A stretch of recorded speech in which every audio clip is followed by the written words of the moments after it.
The ASEAN Parliamentarians for Human Rights group has called on the regional bloc to send a high-level delegation to Myanmar immediately. The aim would be to pressure the military to end the coup. The panel chair says ASEAN is best placed to do this as Myanmar is a member of the group. Well, let's bring in May Wong now, who's live for us in Bangkok. May, what actions has the APHR recommended to perhaps apply some pressure on Myanmar here? The APHR, as well as other panel members, suggested that it's time to move beyond the rhetoric and really take comprehensive as well as deliberate action targeted at the military. Now, for one, they made a very bold move in terms of a bold suggestion with the APHR chairman, Charles Santiago, suggesting that ASEAN send a high-level delegation over to Myanmar to convince the military coup leaders to stop this coup right now.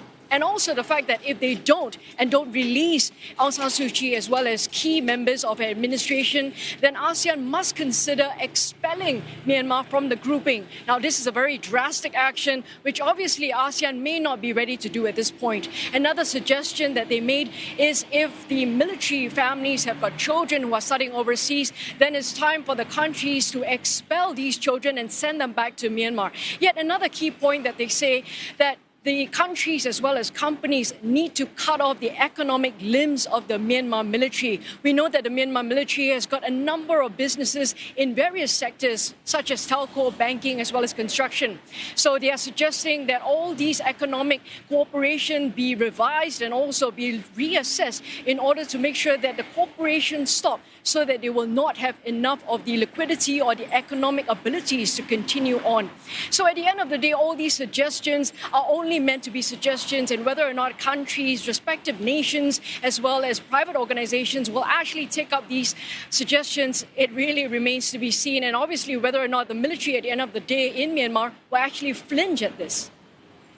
Meantime, May, how have businesses in the region been impacted by the coup? Does it threaten huge losses for neighbouring Thailand? They do a lot of business in Myanmar. Thailand business associations have told me that it's really way too early to tell just days into the military coup.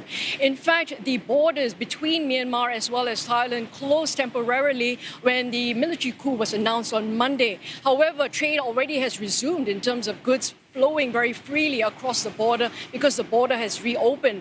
So the Thai business associations are calling on the corporations to perhaps be cautious and also to take a wait-and-see approach before reacting violently to this whole scenario. But the point here is also the fact that you must remember trade between Thailand as well as Myanmar, well, it's not absolutely substantial. For example, last year, the Commerce Ministry of Thailand noted that bilateral trade came up to about $6 billion compared to, say, for example, Malaysia. That's 3 times the bilateral trade was $19 billion. So you can just imagine that at this point, obviously, it's going to cause some kind of wariness among the Thai business investors.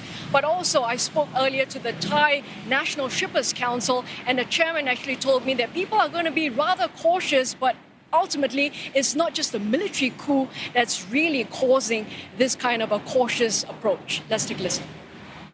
We try to encourage the Thai investors to go invest in our neighboring countries, into Myanmar or Cambodia or in Laos, using this whole region as manufacturing and use Thailand as an export, as a base for the export. I guess that with the military coup today in Myanmar, things may have to stall a little bit. But again, it's not because of the military coup, but I think that the environment has changed because of the COVID. But now we have to wait and see for a while to see whether there's any change in the regulation on the investment law from the Myanmar side. A better time frame will be the end of March, where the economic statistics will be out to really understand the real situation and also whether or not trade will be further impacted by all this.